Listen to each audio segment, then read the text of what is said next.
Tangani kebakaran udara, TNI Angkatan Udara melaksanakan operasi modifikasi cuaca.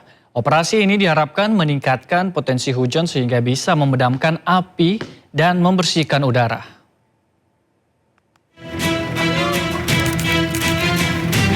Dengan menggunakan pesawat Kasa NC-212, TNI Angkatan Udara menjalankan misi modifikasi cuaca di wilayah Ibu Kota Nusantara IKN. Tahap pertama, pesawat membawa 800 kg garam NaCl untuk disemai pada wilayah dengan jarak 10 hingga 25 mil dari IKN. Penyemaian dilakukan di sejumlah titik yang telah ditentukan mencakup wilayah sektor utara hingga barat laut IKN dengan mempertimbangkan perkembangan awan dan kondisi cuaca di sepanjang jalur penerbangan.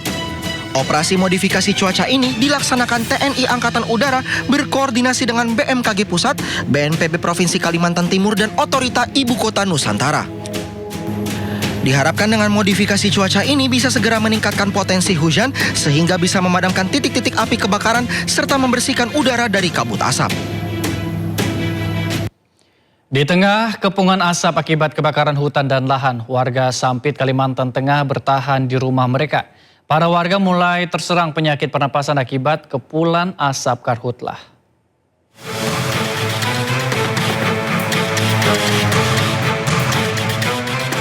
Bertahan hidup di tengah kobaran api dan kepungan kabut asap tebal dialami warga di Jalan Kaca Piring Barat Sampit, Kabupaten Kota Waringin Timur, Kalimantan Tengah. Warga terdampak yang tetap bertahan mengaku mengalami sesak napas. Sudah 5 hari lamanya petugas gabungan terus melakukan upaya pemadaman, namun api tak juga kunjung padam. Padahal rentetan api terus bergerak mendekati kawasan permukiman warga. Pertama gejala sesak napas, sering flu-flu jalannya. Sakit kepala mungkin ya? Mungkin sakit kepala, pokoknya intinya sesak napas lah. Situasi yang sama juga dirasakan warga lainnya di kawasan ini meskipun kabut asap terasa lebih tipis.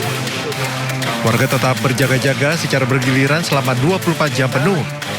Sebab sisa pembakaran yang terbawa angin kerap menyulut ranting kering hingga sangat rentan terbakar. Karena orang standby kadang tiba-tiba api yang dari sana bisa melompat ke sebelah, bisa begitu. Karhutlah yang terjadi di Kabupaten Kota Waringin Timur saat ini adalah yang terparah sepanjang tahun 2026. BPBD setempat mencatat luas lahan yang terbakar sudah lebih dari 1.400 hektar. Luasan itu dipastikan akan terus bertambah mengingat karhutlah masih terus terjadi dan titik-titik baru semakin bertambah.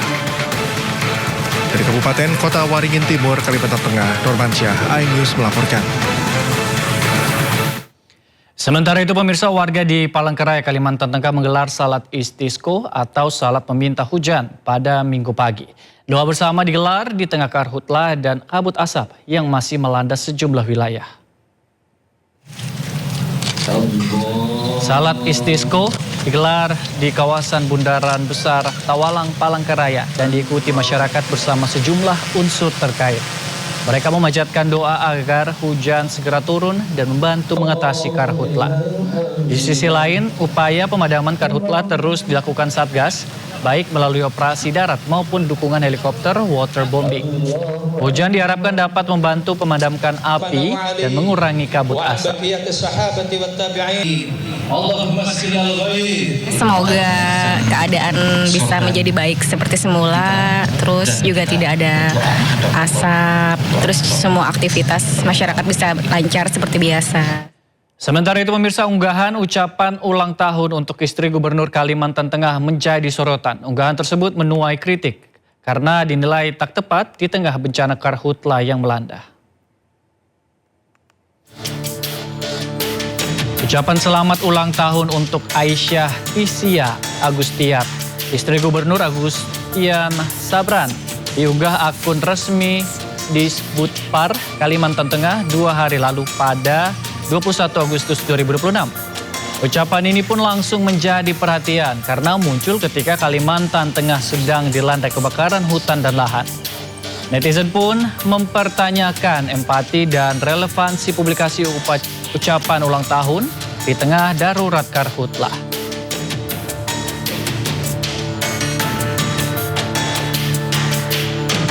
Presiden Prabowo Subianto juga meminta aparat untuk menyelidiki dalang di balik kebakaran hutan dan lahan. 4 perusahaan diduga bertanggung jawab atas kebakaran yang terjadi di penjuru Kalimantan.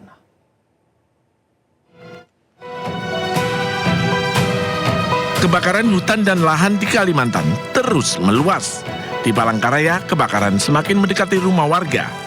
Asap yang menyelimuti sejumlah kota di Kalimantan membuat warga alami gangguan pernapasan. Pemerintah pun langsung bergerak untuk mencari dalang di balik pembakaran kebakaran hutan. Hasilnya, 2 orang yang diduga sebagai pelaku pembakar lahan di Palangkaraya ditangkap polisi. Saat ini yang sedang kita lakukan melakukan pemadaman, sekaligus juga kita melakukan penyelidikan, investigasi terkait dengan peristiwa yang terjadi. Ini beberapa nama juga kita amankan. Sementara itu, dalam rapat koordinasi yang digelar di Kalimantan Barat, Presiden Prabowo Subianto meminta untuk menindak tegas seluruh pihak yang terlibat dalam kebakaran hutan. Saat ini, ada 4 korporasi di Kalimantan Barat yang diduga terlibat. Bila mana ditemukan ada tindak-tindak pidana yang memang melanggar dan menyebabkan terjadinya kebakaran, itu harus ditindak baik perorangan maupun korporasi-korporasi. Tadi dilaporkan ada 4 korporasi yang sedang dalam proses penyelidikannya. Nantinya, bila diputuskan bersalah, pemerintah akan mencabut izin perusahaan. Sementara bagi perorangan, sanksi pidana dengan maksimal 9 tahun penjara menanti pelaku pembakaran. Tim Liputan iNews melaporkan. Sementara itu pemirsa, terkait penegakan hukum, Barreskrim Polri telah menetapkan 72 tersangka pembakar hutan dan lahan di berbagai wilayah di Indonesia. Direktur Tindak Pidana Tertentu atau Dirtipiter Barreskrim Polri Brigjen Muhammad Irhamni menjelaskan penetapan 72 tersangka berasal dari 89 laporan yang ditangani 9 jajaran Polda. Polri akan terus menindak tegas para pelaku penembakan lahan demi menjaga kelestarian lingkungan dan keselamatan masyarakat dari ancaman bencana kabut asap. Penyidik telah melakukan penyitaan barang bukti ini telah melaksanakan kegiatan proses penyelidikan dan penyidikan dengan jumlah tersangka kurang lebih yang sudah ditetapkan adalah 72 orang tersangka perorangan, yang mana proses penyelidikan dan penyidikan tersebut adalah melakukan penyelidikan dan penyidikan di titik-titik api yang terjadi di lapangan.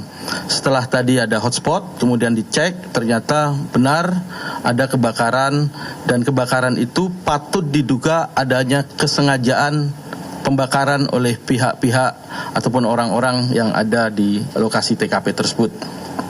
Sesuai hasil pemeriksaan tersangka dan para saksi, memang kebanyakan mereka sengaja membuka lahan, kemudian melakukan pembakaran. Ini kan musim kemarau akibat El Nino yang sangat panjang dan sebagainya. Dia untuk mempermudah untuk pembukaan lahan tersebut biasanya sudah ditebang mereka mulai dari Riau, Jambi, Kalbar, Kalsel, Kalteng. Itu sudah 3 bulan atau 4 bulan lalu. Itu mereka sudah tebang, makanya di situ ada parang, ada alat-alat untuk melakukan penebangan kawasan lahan yang sudah terbuka sebenarnya. Karena untuk membersihkan, untuk dilakukan land clearing kan mahal kalau menggunakan alat, apalagi BBM juga mahal sekarang, menggunakan sewa alat juga mahal. Yang paling mudah adalah dibakar. Selain itu, pasca pembakaran itu tanahnya menjadi lebih subur karena hasil pembakaran abu dan sebagainya itu bisa menjadi pupuk. Makanya ini menjadi favorit untuk mereka melakukan modus seperti ini. Pemirsa, Istana bantah adanya isu pengusaha Andi Syamsuddin Arsyad atau Haji Isham ditunjuk jadi koordinator tangani kebakaran hutan dan lahan. Pemerintah memang meminta semua pihak membantu penanganan karhutla, namun tidak ada penunjukan khusus ke Haji Isham. Tidak ada. Tidak benar itu. Tidak benar itu. tidak benar. Berarti itu cuma Mas ya, isu aja ya Mas ya? Enggak, siapa yang menghembuskan isunya? Di media sosial itu kan sampai trending gitu, tapi ya memang nggak ada. Medsos kan banyak trending, tapi kan belum tentu itu yang benar itu jadi masalah. Oke, bahwa semua pihak diminta ikut membantu, ya. Tapi kalau menjadi koordinator ya, atau tidak kan? Karena kewenangannya bukan di situ. Menteri Dalam Negeri Tito Karnavian menerbitkan instruksi khusus kepada kepala daerah dalam rangka menekan angka kebakaran hutan dan lahan yang terjadi belakangan ini. Mendagri tegaskan larangan total bagi siapapun untuk membuka lahan dengan cara membakar.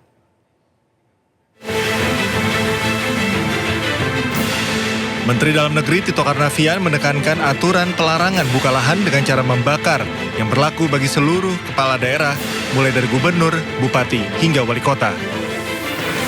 Berbeda dengan aturan sebelumnya, kini tak ada lagi pengecualian termasuk untuk alasan adat istiadat. Tito menyampaikan bahwa instruksi ini sudah diterbitkan pada 22 Agustus 2026. Instruksi ini juga selaras dengan instruksi yang dikeluarkan oleh Menteri Lingkungan Hidup.